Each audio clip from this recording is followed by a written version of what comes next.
Health news మీకోసం.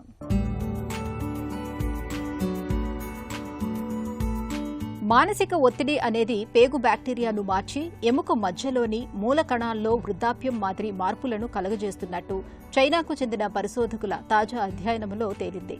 వాపు ప్రక్రియ మార్గాలు, ఒత్తిడి హార్మోన్ల ద్వారా దీర్ఘకాల ఒత్తిడి రోగనిరోధక వ్యవస్థను, ఎముక మధ్యలో ఏర్పడే మూల కణాలను ప్రభావితం చేస్తున్నట్లు గతంలోనే తేలింది.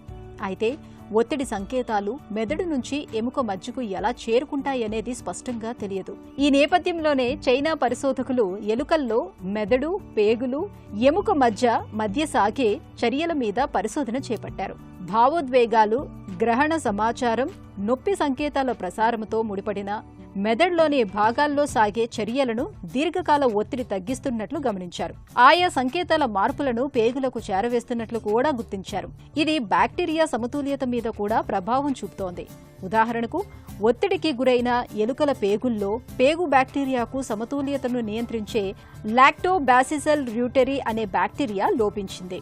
అలాగే దెబ్బతిన్న కణాలను తొలగించడంలో కీలకంగా వ్యవహరించే స్పెర్మిడైన్ అనే సహజ రసాయనము మోతాదులు తగ్గాయి.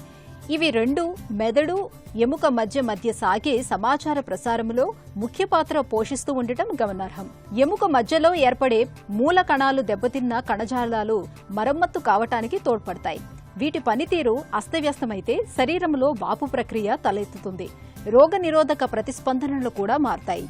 చివరికి ఇవి గుండె జబ్బు, మధుమేహం వంటి సమస్యలకు దారితీస్తాయి. అంటే దీర్ఘకాల ఒత్తిడిని అదుపులో ఉంచుకుంటే మానసికంగా ఆరోగ్యంగా ఉండటంతో పాటు దీర్ఘకాలిక జబ్బుల బారిన పడకుండా చూసుకోవచ్చని పరిశోధకులు వివరిస్తున్నారు.